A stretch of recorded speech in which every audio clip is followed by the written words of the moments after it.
They thought they could bully a farmer off his own land. For 5 generations, the Harlan family worked the same soil, peaceful, proud, and rooted in tradition. Then came the HOA, a self-appointed queen named Brenda, who decided the sight of a tractor, a rooster, and a little honest dirt didn't fit her perfect suburban view. What began as one petty letter turned into a full-blown war of intimidation, fake fines, and trespassing, until the farmer set a trap of his own. What Brenda didn't know was that every move, every late-night scheme, every crime was being recorded, in crystal-clear detail.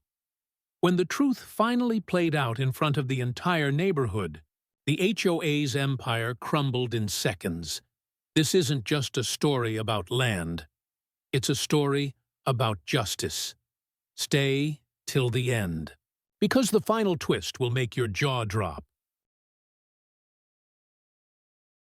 My family's name is written in the soil here, not in a history book or on a fancy bronze plaque, but in the land itself, in the dark, rich earth that has sustained us for more than a century. We've worked this farm for 5 generations. My great-great-grandfather, a man with calloused hands and a spirit tougher than hickory, cleared the first field with a stubborn mule and a simple steel plow. Long before anyone dreamed of a 4-lane highway, let alone a sprawling subdivision of cookie-cutter houses, he saw potential where others saw only wilderness. The farmhouse I grew up in, the very one where I'm raising my own kids now, was built from heavy timber we felled and milled right on this property. You can still see the old adze marks on the beams in the cellar. The huge oak tree in the front yard, the one my daughter has her bright yellow swing on, was just a sapling when my granddad was a boy, a switch he'd used to herd the cows and then stuck in the ground, forgetting about it until it took root and grew into a giant. So, this isn't just a piece of land to us. It's a living part of who we are. It's the smell of fresh-turned earth in the spring, a scent so deep and potent it feels like life itself. It's the deafening chorus of crickets on a hot, humid summer night. It's the sight of our little herd of Hereford cattle grazing peacefully in the high pasture as the sun goes down, their red and white coats glowing in the evening light. We run a small, sustainable operation, the kind that's becoming rarer every year. We sell heirloom tomatoes and sweet corn at the Saturday farmers market downtown. We give fresh eggs with deep orange yolks to our older neighbors, and we live a life that's quiet and fundamentally tied to the turning of the seasons. Our corner of the world was peaceful, a sanctuary. We kept to ourselves, we paid our taxes on time, and we were good neighbors, the kind who'll help you pull a truck out of a ditch in the winter. No questions asked. Then, about 10 years back, the development came. The neighboring farm, a huge, beautiful piece of rolling land owned by the Millers, an elderly couple who were finally ready to retire, was sold. Their kids didn't want the farming life, and we couldn't afford to buy the whole parcel ourselves. We knew things would change, but we had no idea how drastically. Within 2 years, a sprawling, perfectly manicured community called the Estates at Amber Meadows popped up like a crop of identical beige mushrooms after a rainstorm. The name was a real bitter joke, a slap in the face to what was lost, considering they'd bulldozed the actual Amber Meadows, which had been full of wildflowers and native grasses, to build it. Suddenly our quiet, 2-lane county road, where you used to be able to stand in the middle of for 10 minutes without seeing a car, was a freeway for construction trucks, and then for the endless parade of shiny, oversized SUVs of the new residents, right from the start. It was clear we were speaking different languages. These folks weren't moving to the country to live a country life. They were city people who wanted a big house with a 3-car garage and a pristine view of what they called scenery. They wanted the aesthetic of the country without any of the reality. And our working farm, with its fences and barns and grazing animals, was part of that scenery, right up until it wasn't. Up until the sights, sounds, and smells of actual agriculture began to interfere with their fantasy. The first few years were manageable. We'd get a passive-aggressive comment now and then about our rooster, Rusty, crowing at dawn, or a wrinkled nose about the smell of manure when we fertilized the fields in the spring. We tried to be good about it. I'd patiently explain that roosters crow when the sun comes up, and that organic fertilizer is what makes the vegetables they buy at the grocery store grow. We even had a few families come over, let their kids see the chickens and pet a newborn calf. We thought we were building bridges, fostering understanding. We were so naive. We were building a bridge to a war we didn't even see coming. The real trouble started about 3 years ago when a new HOA board took over. This wasn't the original, more reasonable group of homeowners. This was a new regime, led by a woman we'll call Brenda. Brenda was one of those people who gets their entire sense of self from a little title on a name badge, a petty tyrant in search of a fiefdom. She and her husband had moved into the biggest house in the whole development, a monstrous 5,000-square-foot place, right on the property line, with a massive back deck that gave her a perfect, unobstructed view of our main barn and pasture. And from her perch, she decided our farm was her new project, a personal affront that needed to be corrected. It all started with a letter. It wasn't just in the mailbox. It was wedged into the door, an official-looking envelope with a fancy, embossed crest for the Estates at Amber Meadows Homeowners Association. My hands were still caked with mud and grease from replacing a bearing on the tiller when I tore it open, expecting it to be some sort of welcome packet or community newsletter they'd mistakenly given us. Inside, a single sheet of heavy bond paper announced itself as a notice of violation, typed in an angry, bold font that seemed to shout from the page. I actually laughed out loud, a short barking sound of pure disbelief. A violation of what? We weren't members of their HOA. We had no connection to it whatsoever. Our farm was never sold, never annexed, never roped into their development in any way. My property deed, a thick stack of yellowed papers with elegant, looping script that goes back over 100 years, makes that crystal clear. This land was zoned for agriculture long before anyone around here had even heard of a homeowners association. The supposed violation was as ludicrous as the notice itself. The presence of unsightly agricultural machinery visible from the community road. I looked up from the letter, out across the field to my John Deere tractor, which was parked right where I'd left it in the field I was, actively plowing. It wasn't an eyesore. It was a $500,000 piece of essential equipment, being used for its exact purpose. To them, a tool that represented my family's livelihood was just ugly junk cluttering up their view.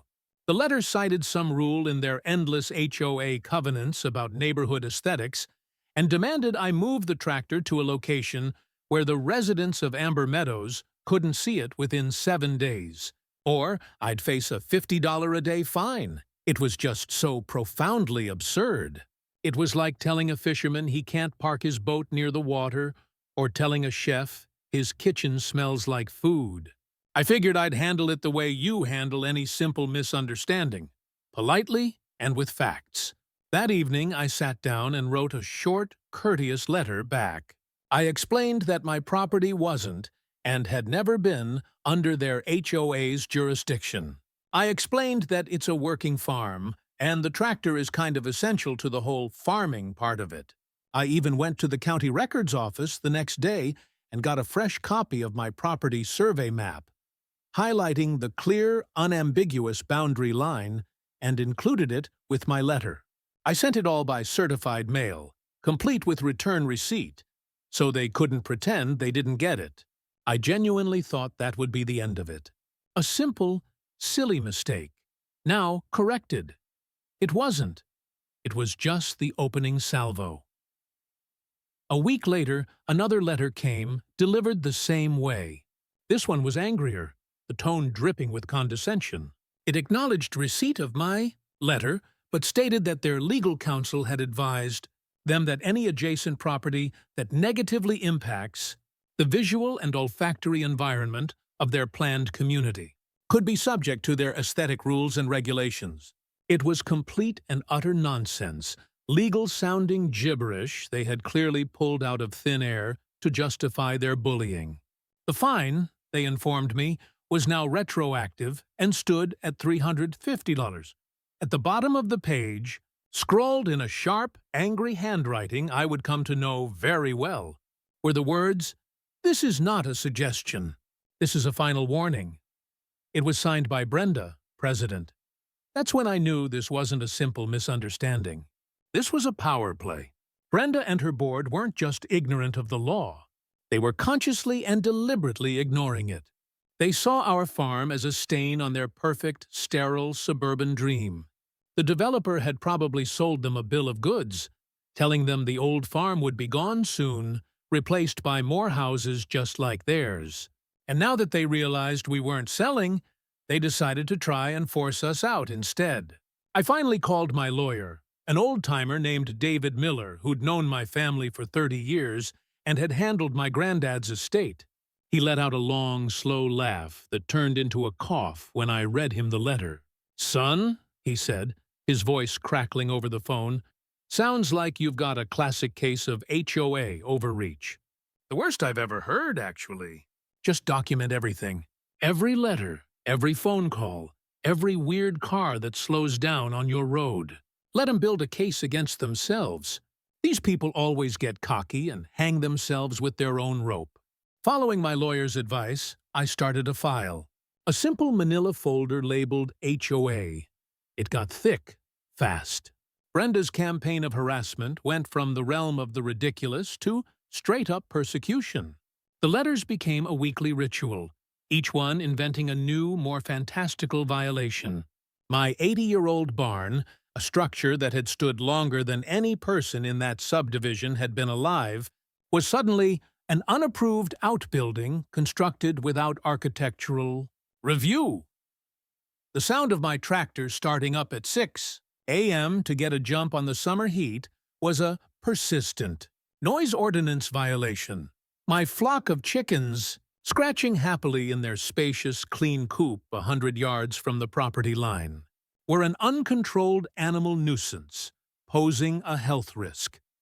The fines just kept piling up on paper, escalating from 50 to 100, then $250 a day for each separate infraction. According to their increasingly unhinged accounting, I owed them tens of thousands of dollars. They were trying to bury me in paperwork and legal threats, hoping I'd get scared and just give in. It was so obvious they thought I was just some simple, uneducated farmer who'd be intimidated by official-looking letters and threats of legal action they had no authority to make. They had no idea that I had a college degree or that my family had dealt with far worse than a board of bored bullies over the last century. We'd survived droughts, floods, and the Great Depression. But it didn't stop with the mail. The harassment turned physical. One afternoon, my elderly dad, who still comes over to help out with chores, called me in a genuine panic. He'd been mending a fence near the main barn and saw two people snooping around, peering in the windows and taking pictures with their phones. Thinking they were thieves or vandals, he grabbed his old shotgun, unloaded, as he always keeps it unless he's hunting, and went out to see what was going on. It was two members of Brenda's Architectural Review Committee. When my dad confronted them, they had the gall to say they were official HOA inspectors with a right to inspect the structural integrity and aesthetic compliance of the barn. My father, who is 78 years old and not exactly known for being politically correct, told them in no uncertain terms that the only right they had was to get off his son's property before he called the sheriff and had them removed in handcuffs. They scurried off like startled rats, shouting back that he couldn't threaten them and that they'd be reporting his hostile behavior. That was the line. They trespassed. They walked right past the very clear, professionally printed, "No trespassing" signs we have posted every 50 feet along our fence line. I immediately called the sheriff's department. I knew the county sheriff, a good man named Frank, and he just sighed when I told him the story. "Dealt with this HOA before," he said, sounding bone-tired. "They've got a reputation for this kind of thing. You were right to call. If they set foot on your land again, don't hesitate. Call me right away, and we'll hit them with criminal trespass charges. Some people only learn when there are legal consequences." I had my lawyer, David, draft the next letter. It was a formal, ironclad cease and desist, laying out in excruciating legal detail their campaign of illegal harassment, the specific incident of trespassing, and the sheriff's explicit warning. We demanded they retract all the fake fines, cease all contact immediately, and issue a formal apology. Surely, we thought, a direct warning from a lawyer and the threat of involvement from law enforcement would make them back off. A sane, rational person would have stopped. But Brenda wasn't a reasonable person. Her response was to double down, to escalate to a level we hadn't anticipated. A few days later, a final notice before lien was taped to my front gate with so much packing tape it took me 10 minutes to get it off. They were declaring their intent to put a lien on my farm for the ridiculous, completely fabricated amount of unpaid fines. They were trying to use a legal tool meant for actual HOA members who don't pay their dues against a non-member, a move my lawyer later called laughably illegal, but also dangerously aggressive. They were trying to cloud my property title, to make it impossible for me to get an agricultural loan or ever sell the land, to squeeze me until I broke. This was an open declaration of war. They weren't just trying to make me move my tractor anymore. They were trying to take my home. They were trying to take a farm that had been in my family for 5 generations, all because they didn't like the view from their deck. That's when I knew I had to stop defending and start fighting back. My lawyer had said to let them build a case against themselves. Well, they had built a mountain. It was time for an avalanche. The first step was to secure the property. I wasn't just protecting land anymore. I was protecting my family's legacy and my children's future. I needed undeniable, irrefutable proof of their next move. That afternoon, I went to an electronics store and bought the best security camera system I could find. 8 high-definition cameras, with night vision, motion detection, and audio recording, all feeding to a secure server in my office and to my phone. I spent the next 2 days placing them discreetly, covering every inch of the property line we shared with the HOA and every access point to our barns and home. I made sure every camera was legally positioned on my land, pointing in toward my property. A knot of anxiety twisted in my stomach as I installed them, a feeling of violation that I had to turn my own home into a surveillance state. But there was also a grim determination. I had a feeling Brenda's next move was going to be her last. For 2 weeks, things were eerily quiet. Too quiet. The weekly letters stopped. There were no more passive-aggressive glares over the fence, no late-night inspections. It was the unnerving, unnatural silence before a storm breaks. I found myself checking the camera feeds constantly, my phone buzzing with false alarms from the motion detectors. A deer stepping out of the woods, a raccoon making its nightly rounds, a heavy branch swaying in the wind. I started to think that maybe, just maybe, the cease and desist and the threat of real legal action had finally worked. I should have known better. With a person like Brenda, silence doesn't mean surrender. It means they're plotting. The other shoe dropped on a moonless Tuesday night, just after 1 a.m. I was half asleep when my phone buzzed on the nightstand, a low, insistent vibration. It wasn't a text or a call. It was a motion alert from camera 4, the one I'd painstakingly hidden high in the branches of the old oak tree, the one with a perfect, sweeping view of the back pasture and the dense woods separating our properties. My heart started pounding against my ribs. I slipped out of bed, trying not to wake my wife, and opened the live feed on my phone. At first, it was just grainy, monochrome shadows. Then my eyes adjusted to the infrared view.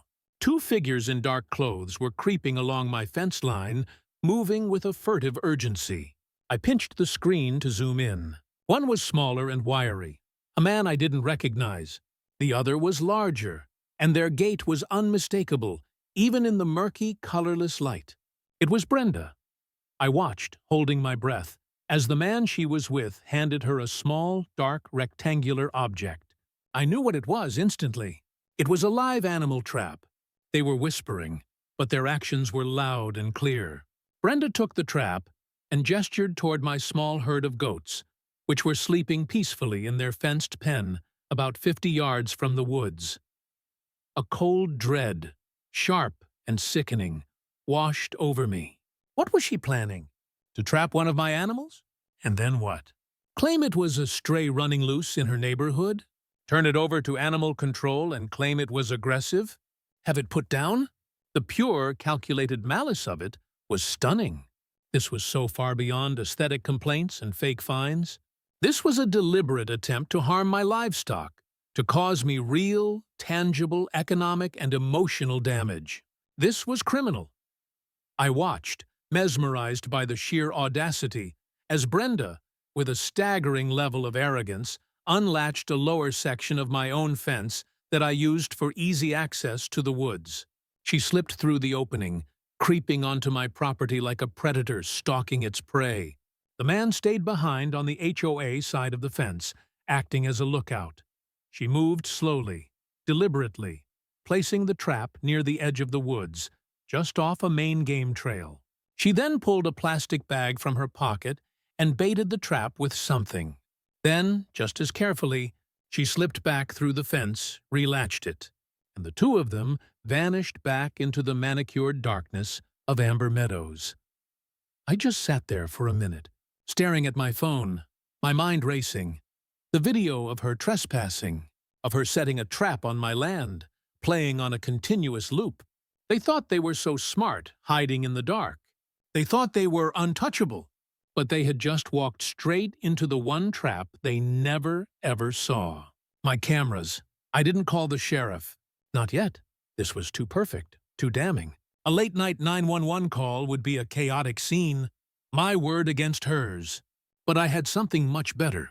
I had irrefutable, high-definition, time-stamped, crystal-clear proof.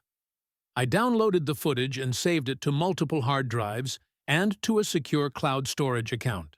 I emailed a copy to my lawyer, David. The subject line was just one word: checkmate. Then I quietly pulled on my boots and went outside into the cool night air. The trap was right where she'd left it. It was a standard raccoon trap, and it was baited with cheap cat food. But it was laced with something else, something that gave off a bitter chemical smell when I got close. I didn't touch it. I photographed it from every conceivable angle with my phone, the flash illuminating it against the dark woods. Then I went back to the barn, got another trail camera, and set it up on a nearby tree, aimed directly at the trap she had set. Let them think their little plan was working. The next morning, I went about my day like nothing had happened. I did my chores, fed the animals, mended the fence, took my daughter to school. But underneath my calm exterior, a plan was clicking into place, cold and hard and precise. Brenda had crossed the final line from civil harassment into criminal activity. She had trespassed with criminal intent, and she was going to face the consequences, not just legally, but publicly. I checked the HOA website. Their next monthly meeting was in 3 days. The agenda, which Brenda had proudly posted, included a special session to vote on for closing the lien against my property. It was clearly meant to be her victory lap, the moment where she'd rally the residents against the dirty, uncooperative farmer next door and secure her authority. But I was about to change the agenda. Brenda thought she was the hunter, but she had just become the prey, and the whole neighborhood was about to have a front-row seat for the kill. The night of the HOA meeting, the air in the community clubhouse was thick with manufactured outrage and self-righteousness. I walked into the sterile, beige room and it was packed. Brenda had apparently done a masterful job of whipping her residents into a frenzy. Dozens of faces I'd never seen before turned to stare at me as I entered, their expressions a mixture of open curiosity and thinly veiled contempt. In the narrative Brenda had crafted for them, I was the villain, the stubborn redneck ruining their property values. I took a seat in the back row. My lawyer, David, was already there, and he gave my shoulder a reassuring squeeze. "Showtime," he murmured. Brenda was at a podium up front, basking in the attention. She looked confident, powerful, radiating authority, the queen of her little kingdom of vinyl siding and manicured lawns. She started the meeting, rattling through boring procedural stuff about pool maintenance schedules and parking regulations before getting to the main event. "Item number 4 on the agenda," she announced, her voice dripping with a smug self-importance that turned my stomach, "is the ongoing nuisance and covenant violations presented by the adjacent agricultural property." Low murmur went through the crowd as she launched into a prepared speech full of masterful half-truths and outright lies. She painted me as a hostile, uncooperative neighbor who refused all reasonable requests. She talked about the visual pollution of my historic barn and the unbearable noise of my tractor at what she called indecent hours. She held up the thick stack of violation notices as if they were proof of anything other than her own obsession and campaign of harassment. "This board has exhausted every diplomatic option available to us," she declared, her voice rising with practiced theatrical drama. "We have been met with nothing but contempt and hostility. Therefore, this board recommends we move forward with the foreclosure of the lien on the property to recover the substantial fines owed and to compel compliance." A smattering of applause broke out, mostly from a few people in the front row, who I recognized as her board cronies. My lawyer leaned over. "Let her finish," he whispered. "Let her dig the hole a little deeper. Give her all the rope she needs." Brenda then opened the floor for comments from residents. A few of her obvious supporters stood up to tell their rehearsed stories about how my rooster ruined their weekend sleep-in, or how the faint smell of my farm ruined their backyard barbecue. It was a masterclass in mob mentality, a feedback loop of petty grievances. When they were finally done, my lawyer stood up. The room went quiet. "Brenda," he said, his voice calm, clear, and steady, cutting through the stale air. "My name is David Miller. I represent the owner of the farm you've been discussing." Brenda's plastic smile froze on her face. "This is a residents-only meeting," she snapped, her authority challenged for the first time. "I'm here at my client's invitation." "Since you've chosen to put him on public trial," David replied smoothly, not missing a beat. "And before you vote on something as serious as foreclosure based on completely false information, there's some evidence you and the residents need to see. We have a short video presentation." He pulled a small, portable projector from his briefcase. Brenda sputtered, her face flushing. "This is not on the agenda. I won't permit this. This is my meeting." "Actually, you will," David said, and his tone turned to ice. "Because this video contains evidence of criminal activity being committed by the president of this HOA board. If you refuse to show it here, in front of your constituents, a copy is already with the sheriff's department, and another is queued up and ready to be sent to every local news outlet in the state. So we can watch it here, among neighbors, or you and everyone else can watch it on the 10 o'clock news. The choice is yours." The threat, delivered with such cold finality, just hung there in the air. The room fell utterly silent. People shifted uncomfortably in their seats, looking from David to Brenda and back again. Brenda's face went from flushed red to a pasty white. She stared at David. Then her eyes darted to me in the back row, and for the first time I saw genuine fear in them. The dawning horror of a cornered animal. She had no choice. She gave a numb, almost imperceptible nod. David dimmed the lights and aimed the projector at the large blank wall behind the podium. The first clip played, the crisp, clear infrared footage from the oak tree, with the date and time stamped in the corner. The room was dead silent as they watched two figures creep along my fence. They watched Brenda take the trap from her accomplice. They watched her illegally unlatch my fence and trespass onto my land. They watched her place the trap, her face clearly visible and illuminated by the camera's IR light for 3 critical seconds as she looked around. A collective gasp went through the room, a sharp, unified intake of breath. People turned in their chairs and stared at Brenda, whose face had crumpled into a mask of disbelief and terror. But David wasn't done. He played a second clip, this one in full daylight color, from the trail cam I'd set up pointed at the trap.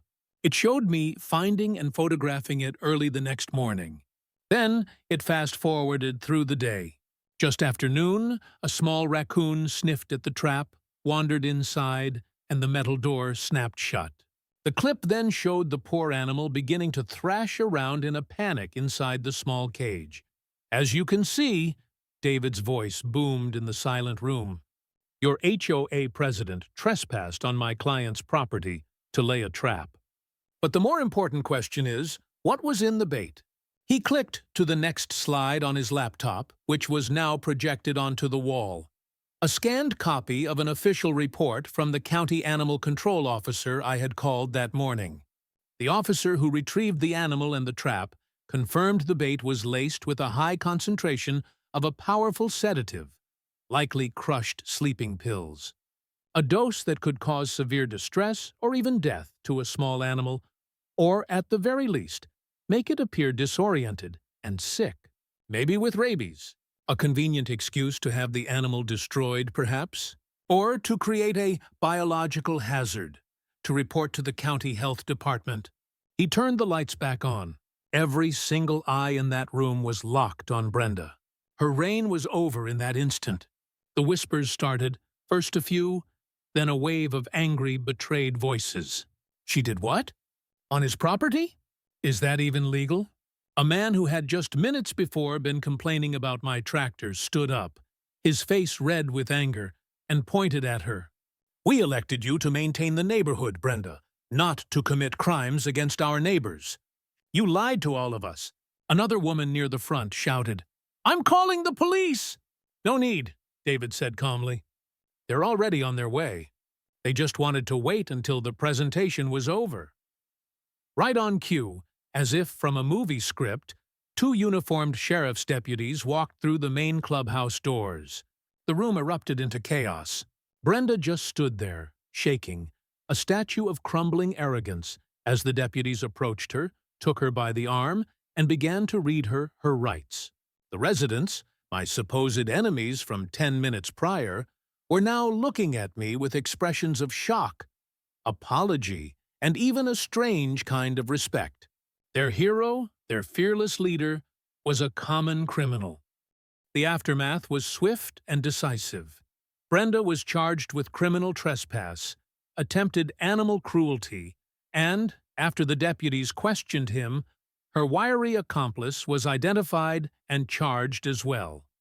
The HOA was thrown into complete and utter chaos.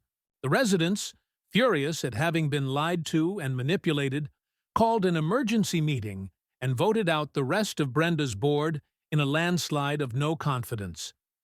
The phony, illegal lien on my farm was, of course, immediately and permanently dropped.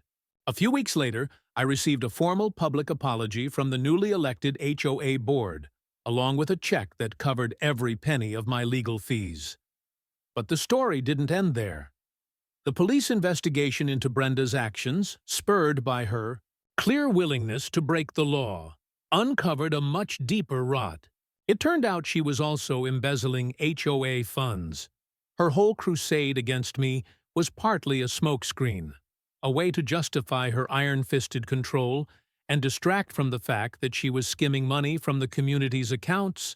It also came out that she'd been secretly meeting with the original developer who built Amber Meadows, trying to figure out a way to force me to sell so they could begin construction on a Phase 2 expansion. My family's farm was the only thing standing in their way. The criminal charges against her just kept piling up. Things are different now. The new HOA board is run by reasonable people, people who actually understand what it means to be a neighbor. They drew up new, clear guidelines that explicitly acknowledge that their rules and their authority end precisely where my property begins. Some of the people who had been the loudest complainers against me even came by the farm individually to apologize. One man, the one who had complained about my tractor, brought his son, and I gave the boy a ride in the very machine that had caused such a stir. There was no anger, just a new, hard-won respect. We weren't the nuisance farm anymore. We were the family that had stood up to a bully and won. My life is quiet again. The only alerts I get on my phone these days are from weather apps warning me of approaching rain. The security cameras are still there, silent sentinels watching over the land my family has cared for over a century. Standing on my porch in the evening, watching the sun set over the fields, I feel this deep, abiding sense of peace. This land has seen births and deaths, droughts and floods. It survived a war with a suburban HOA, and it'll be here for my kids and their kids long after the houses in Amber Meadows have faded and been forgotten. They tried to take my home with lies, intimidation, and petty rules, but they grossly underestimated the resolve of a man with dirt on his hands and roots that run 5 generations deep. I fought back, not just for my farm, but for the simple, fundamental truth that your home is your castle, and no self-appointed queen in a subdivision has the right to lay siege to it. If you've ever had to deal with an over-the-top HOA or a neighbor from hell, I want to hear about it. Drop your story in the comments below. What would you have done in my shoes? Don't forget to like this video and subscribe for more stories about fighting for your rights. Thanks for watching.